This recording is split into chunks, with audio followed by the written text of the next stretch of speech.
Membranes glomerulonephritis, ठीक है, ये भी एक नेफ्रोटिक सिंड्रोम है। नेफ्रोटिक सिंड्रोम के बारे में अलग से वीडियो बन चुकी है कि उसमें क्या क्या आता है। प्रोटीन यूरिया होता है, हाइपोप्रोटीनीमिया हो जाता है जिसकी वजह से हाइपरलिपिडीमिया, लिपिड्यूरिया, ये सब हो जाता है, हमने नेफ्रोटिक में पढ़ा, ठीक है। अब मेम्ब्रेनस ग्लोमेरुलोनेफ्राइटिस है, एक्चुअल में आप आइडेंटिफाई कैसे कर सकते हो? सबसे पहले तो ये आता है कि ये आपको दे दिया ये चीज़ें और आपने आइडेंटिफाई करना कि ये मेम्ब्रेनस ग्लोमेरुलोनेफ्राइटिस है। वो कैसे करेंगे हम? सबसे पहली बात आती है कि उसमें डिपॉजिट्स होते हैं। कौन से डिपॉजिट्स होते हैं? सब एपिथेलियल डिपॉजिट्स। सब एपिथेलियल डिपॉजिट्स कहाँ होते हैं? अब ये डिपॉजिट्स सीधा सीधा लिखा हुआ है सब एपिथेलियम में। अब सब एपिथेलियम होता क्या है? देखो, हमने पढ़ा कि ये एंडोथेलियम है। एंडोथेलियम के बाहर जो है वो है हमारी ग्लोमेरुलर बेसमेंट मेम्ब्रेन। मान लो ये जो है हमारी ग्लोमेरुलर बेसमेंट मेम्ब्रेन है और उसके बाहर ये लगे हैं हमारे पोडोसाइट्स। पोडोसाइट्स को हमने बोला था विसरल एपिथेलियम, ठीक है। ये हमारी एपिथेलियम है। सब मतलब एपिथेलियम के नीचे, तो हमारा जो ये सब एपिथेलियल डिपॉजिट्स होंगे वो होंगे इस एपिथेलियम मतलब पोडोसाइट और ग्लोमेरुलर बेसमेंट मेम्ब्रेन के बीच में, यहाँ पे। और ये डिपॉजिट्स होते क्या हैं? ये होते हैं इम्यून कॉम्प्लेक्स के डिपॉजिट्स। इम्यून कॉम्प्लेक्स मतलब एंटीजन एंटीबॉडी, ठीक है। एंटीजन एंटीबॉडी डिपॉजिट्स होंगे, वो यहाँ पे होंगे, उन्हें बोलते हैं हम सब एपिथेलियल डिपॉजिट्स। इससे हमें पता लगता है कि मेम्ब्रेनस ग्लोमेरुलोनेफ्राइटिस है। अब यहाँ पे कितने सारे अगर डिपॉजिट्स होंगे तो क्या होता है कि ये जो GBM है उसके ऊपर प्रेशर पड़ता है। ग्लोमेरुलर बेसमेंट मेम्ब्रेन के ऊपर प्रेशर पड़ने से ये वाली थिकनिंग आ जाती है। तो फिर सेकंड पॉइंट क्या होता है? ग्लोमेरुलर बेसमेंट मेम्ब्रेन की थिकनिंग आ गई। सेकंड पॉइंट ये हो गया, इससे हमें पता लग सकता है, ठीक है। सेलुलैरिटी हमारी नॉर्मल है, ठीक है। ये नहीं है कि कुछ ज़्यादा बढ़ रहे हैं, मतलब एपिथेलियम है वो ज़्यादा इंक्रीज नहीं हो रहे हैं, लिम्फोसाइट्स नहीं है, मतलब सेलुलैरिटी नॉर्मल। ग्लोमेरुलर बेसमेंट मेम्ब्रेन की थिकनिंग हो गई है। अब इसका कॉज क्या होता है?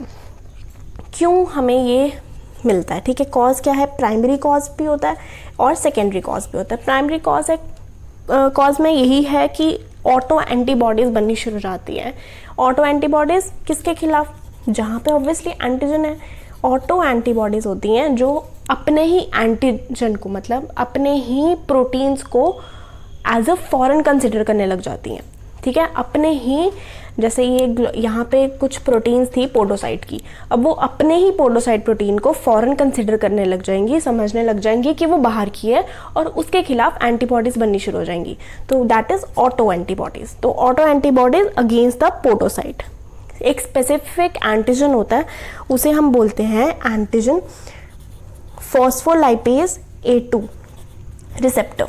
फॉस्फोलाइपेज A2 रिसेप्टर है, ये एक स्पेसिफिक एंटीजन है, इसके खिलाफ ऑटो एंटीबॉडीज़ बनती हैं। ये हो गया प्राइमरी, ठीक है। ये अगर आपको याद करना तो कर लो, नहीं तो इट्स ओके। कौन? Phospholipase A2 receptor, podocytes antigen, उसके खिलाफ बनती है ऑटो एंटीबॉडीज़। ये है हमारा प्राइमरी कॉज। सेकेंडरी कॉज क्या है मेम्ब्रेनस का? कि ऑलरेडी एक डिजीज़ चल रही थी, उससे सेकेंडरीली हमारे पास ये चीज़ आ गई, जैसे कि SLE है, ठीक है। कोई इन्फेक्शन था हमारे, कोई नियोप्लाज्म, मैलिग्नेंट नियोप्लाज्म है, ठीक है, ड्रग्स ली हैं, या फिर इनऑर्गेनिक सॉल्ट। ये है सेकेंडरी कॉजेज़ की ये ऑलरेडी एक ऑटो इम्यून डिजीज़ चल रही थी, SLE कोई इन्फेक्शन थी, तो उसके रिजल्ट में ये भी हो गया मेम्ब्रेनस। और प्राइमरी है कि यहाँ पे कुछ एंटीजन थे, उनके खिलाफ ऑटो एंटीबॉडीज़ बननी शुरू हो गई, that is a primary one. और अगर हम इनकी बायोप्सी करें और हम इनको 3 में देखते हैं, किस में देखते हैं? लाइट माइक्रोस्कोपी में देखते हैं, इलेक्ट्रॉन माइक्रोस्कोपी में देखते हैं और फ्लोरेसेंस माइक्रोस्कोपी में देखते हैं। लाइट माइक्रोस्कोपी पे हमें क्या दिखेगा? Diffuse glomerular basement membrane thickening.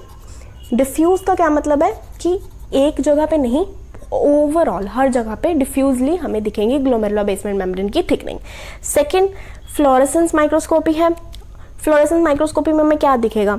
अब ये जो हमने डिपॉजिट्स बोले, हमने बोला एंटीजन एंटीबॉडी, तो उसमें एंटीबॉडी क्या है? इम्यूनोग्लोबुलिन G और कॉम्प्लीमेंट सिस्टम, C3 का कॉम्प्लीमेंट सिस्टम होता है वो होगा और ग्रैनुलर दिखेगा। हमने यहाँ पे देखा ना, ऐसे ग्रैनुलर दिख रहा है, ये ऐसे ऐसे ऐसे, तो दिस इज ग्रैनुलर। ग्रैनुलरली हमें फ्लोरेसेंस माइक्रोस्कोपी में डिपॉजिट्स दिखेंगे। इलेक्ट्रॉन माइक्रोस्कोपी पे वही हमने जो पहले पढ़ा था, पोडोसाइटोपैथी, क्योंकि पोडोसाइट के एंटीजन बन रहा है ना यहाँ पे, एंटीजन ये फॉस्फोलाइपेज A2 रिसेप्टर, पोडोसाइटोपैथी। तो इसमें क्या होता है? पोडोसाइटोपैथी अलॉन्ग विद सब epithelial immune complex deposition, immune complex सब एपिथेलियल डेपोजिशन। अब ये वाली जो कॉम्प्लीमेंट सिस्टम है, ये क्या, इसको एक बार मैं बता दूं। सबसे पहले क्या होगा कि सब एपिथेलियल जो है ये इम्यून कॉम्प्लेक्स की डेपोजिशन हो गई, ठीक है। सबसे पहले डिपॉजिट्स आ गए। अब डिपॉजिट्स की वजह से कॉम्प्लीमेंट सिस्टम जो हमने उसमें पढ़ा हुआ है माइक्रोबायोलॉजी इम्यूनोलॉजी में, कि कॉम्प्लीमेंट सिस्टम जो है वो एक्टिवेट होगा, ठीक है। डेपोजिशन हो गई एक एंटीबॉडी की, तो कॉम्प्लीमेंट सिस्टम एक्टिवेट कर देगा वो पोडोसाइट के सरफेस पे। अब पोडोसाइट के सरफेस पे जब कॉम्प्लीमेंट सिस्टम आएगा तो क्या होगा कि पोडोसाइट की इंजरी होगी। क्या होगी? पोडोसाइट की इंजरी। अब पोडोसाइट की इंजरी अगर हो गई तो ऑब्वियसली क्या होगा? प्रोटीनयूरिया। तो वो प्रोटीनयूरिया इज नेफ्रोटिक सिंड्रोम। अब यहाँ पे जो इम्यून कॉम्प्लेक्स के यहाँ पे डिपॉजिट्स होते हैं, इनका एक स्पेसिफिक पैटर्न होता है, उसे हम क्या बोलते हैं? Spike and dome pattern.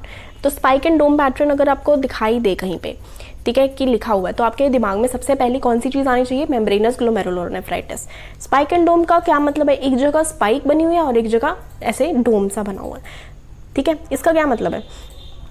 हम इसको बोलते हैं कि यहाँ पे जहाँ पे ये वाले आए हुए हैं, हमारे डिपॉजिट्स आए हैं, वो वाली जगह पे ग्लोमेरुलर बेसमेंट मेम्ब्रेन में एक डोम बनता है, बाकी स्पाइक एक जगह से धस जाती है, एक जगह से उभर जाती है, तो that is spike and dome. Corticosteroid therapy, ये कॉर्टिकोस्टेरॉइड थेरेपी फेल हो जाती है। यहाँ पे हम ऑलमोस्ट सारी की सारी ग्लोमेरुलोनेफ्राइटिस फेल हो जाती है except for that minimal change disease. और वो मिनिमल चेन डिजीज में क्या था? वो चिल्ड्रन को थी, इसीलिए हमने चिल्ड्रन को कह दिया कि चलो बच्चे हैं तो उनका कॉर्टिकोस्टेरॉइड थेरेपी जो है वो फेल नहीं करते। तो बाकी सारी ऑलमोस्ट फेल ही हैं। अभी तक हमने सिर्फ एक ही मिनिमल चेन डिजीज पढ़ी है जो कि रिस्पॉन्ड करती है अच्छे तरीके से। So this is all about membranous glomerulonephritis. If you like the video, please subscribe. Thank you.